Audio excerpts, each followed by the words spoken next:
کہانیوں اور ادب میں بہت مشہور ہے۔ کنواں قاف کا ذکر قدیم عربی، فارسی اور اردو ادب میں مختلف انداز میں کیا گیا ہے۔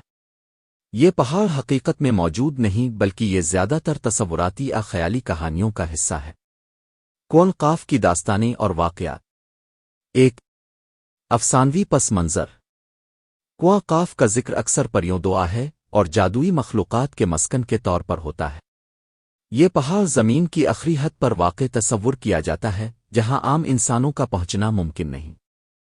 اس مقام کو افسانوی مخلوقات کی دنیا کہا جاتا ہے جہاں دیو، جن، پریاں اور دوسری جادوئی مخلوقات رہتی ہے۔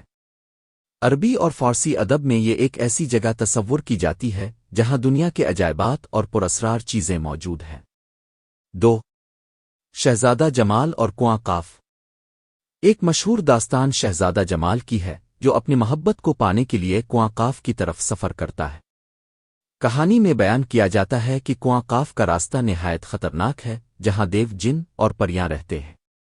شہزادہ جمال اپنی محبت کی تلاش میں ان مشکلات کا سامنا کرتا ہے اور کنواں قاف کے دعاہے اور جادوئی مخلوقات سے لڑتا ہے۔ بالآخر اپنی محبت کو حاصل کرنے میں کامیاب ہوتا ہے۔ تین پرانی فارسی کہانیوں میں۔ فارسی ادب میں کنواں قاف کو پریوں کا مسکن کہا جاتا ہے۔ وہاں کی پریاں خوبصورت حسین اور جادوئی طاقتوں کی مالک ہوتی ہے۔ بہت سی کہانیوں میں کنواں قاف کا ذکر اس طرح ہوتا ہے کہ یہاں پر کوئی بھی عام انسان نہیں پہنچ سکتا، لیکن کچھ خوش قسمت اور بہادر ہی وہاں کا سفر کرتے ہیں۔ یہ مقام نہایت خوبصورت اور پر اسرار بتایا گیا ہے جہاں ہر طرف باغات، جھیلیں اور نایاب پھول پائے جاتے ہیں۔ چار کنواں قاف کی دیومالائی مخلوقات۔ کنواں قاف میں بہت سے دیومالائی مخلوقات کے بسنے کی کہانیاں مشہور ہیں۔ ان مخلوقات میں دیو، جن اور ناگ شامل ہیں۔ دیو عموماً بڑے قد کاٹ والے، بہت طاقتور اور اکثر انسانی دنیا کے خلاف ہوتے ہیں۔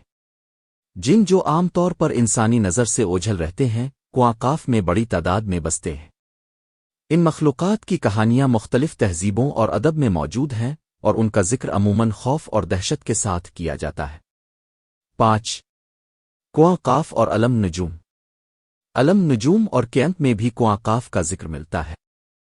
کچھ کہانیاں بتاتی ہیں کہ یہ پہاڑ زمین کے مدار کے آخری کنارے پر واقع ہے اور یہ ایک جادوئی حلقے کی مانند ہے جسے عبور کرنا تقریباً ناممکن ہے۔ اس جگہ کو جادوگر اور نجومی اپنی پیش گوئیوں اور عملیات کے لیے موزوں مقام مانتے ہیں۔ 6 اسلامی ادب میں کنواں قاف۔ اسلامی ادب میں کنواں قاف کا ذکر قصوں اور کہانیوں میں موجود ہے، لیکن ان کا حقیقت سے کوئی تعلق نہیں۔ اسلامی ادب میں جنات کا تذکرہ ضرور ہے، لیکن کنواں قاف کے پہاڑ کو ایک افسانوی مقام کے طور پر بیان کیا جاتا ہے۔ اسلامی نقطہ نظر سے کنواں قاف اور اس سے وابستہ مخلوقات کا وجود محض تخیل پر مبنی ہے اور ان کہانیوں کا مقصد زیادہ تر اخلاقی سبق دینا ہوتا ہے۔ 7 کنواں قاف اور رستم کی کہانی۔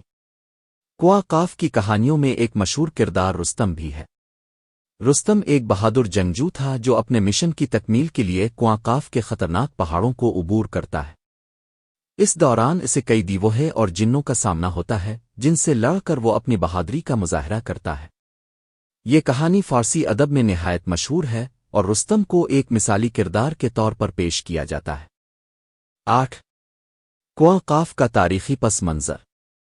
کنواں قاف کے بارے میں کچھ مورخین کا خیال ہے کہ اس کا تصور وسطی ایشیا کے حقیقی پہاڑی سلسلوں سے آیا ہوگا، جیسے کنواں ہمالیہ یا کنواں البرز، لیکن وقت کے ساتھ ساتھ یہ پہاڑ ایک افسانوی مقام بن گیا۔ یہ تصور کہ کنواں قاف میں جادوئی مخلوقات بستی ہیں قدیم ایرانی، ترکی اور عربی روایات میں بھی پایا جاتا ہے۔ 9 ادب میں کنواں قاف کی اہمیت۔ ادب میں کنواں قاف کی کہانیاں اکثر اخلاقی اور تربیتی سبق دینے کے لیے استعمال کی جاتی ہے۔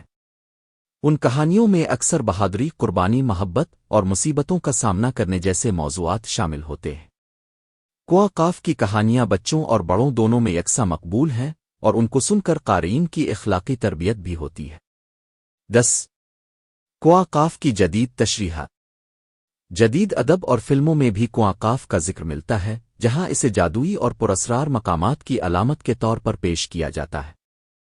کنواں قاف کو ایک ایسی جگہ کے طور پر دکھایا جاتا ہے جہاں حیرت انگیز واقعات پیش آتے ہیں اور جہاں کسی کے خواب حقیقت کا روپ دھار سکتے ہیں۔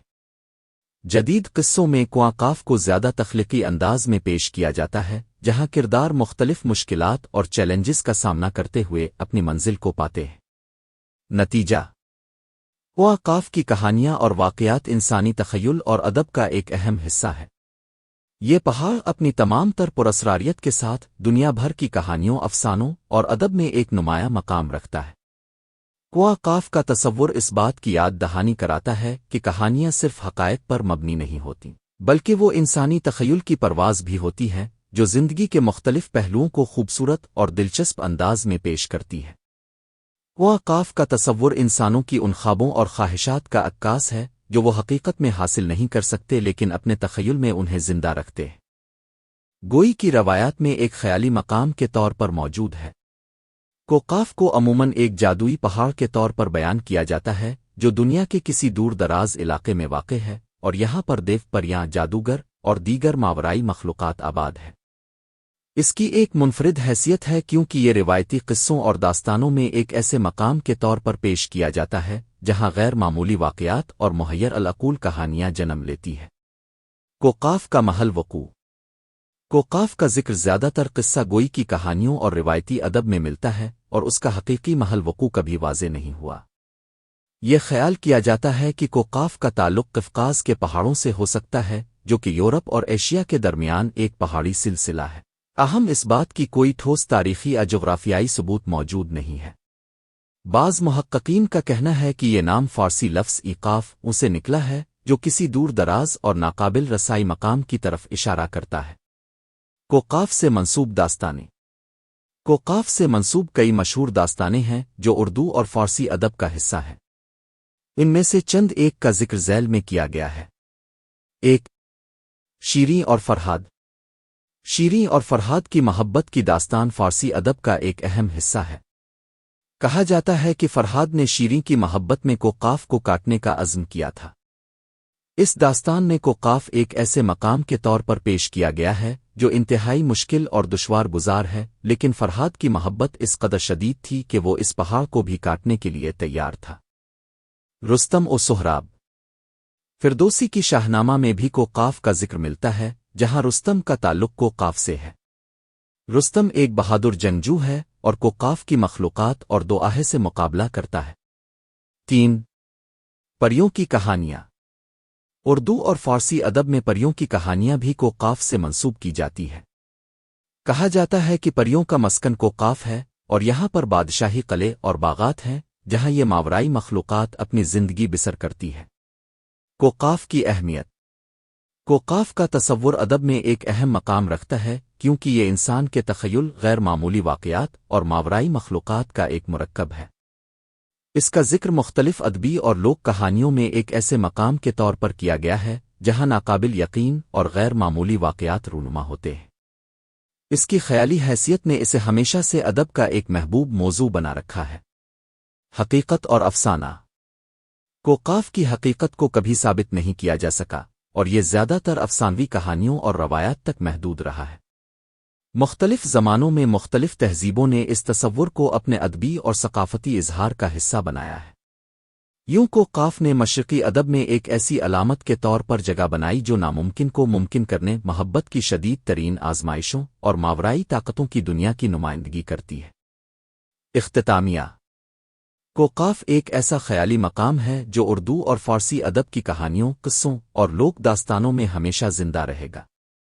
اس کا ذکر ہمیں ایک ایسی دنیا کی سیر کرواتا ہے جہاں انسان کی حواس سے ماورا مخلوقات اور واقعات جنم لیتے ہیں۔ قاف کی کہانیاں ہمیں اس بات کی یاد دہانی کراتی ہیں کہ ادب اور تخیل کی دنیا میں کچھ بھی ممکن ہے، اور یہ دنیا ہمیں ہماری روزمرہ کی حقیقتوں سے باہر نکل کر ایک مختلف تجربے سے روشناس کرواتی ہے۔ نوٹ: یہ معلومات قاف کے خیالی پہلوؤں پر مبنی ہے اور تاریخی یا جغرافیائی اعتبار سے اس کی حقیقت کی کوئی تصدیق نہیں کی جاتی۔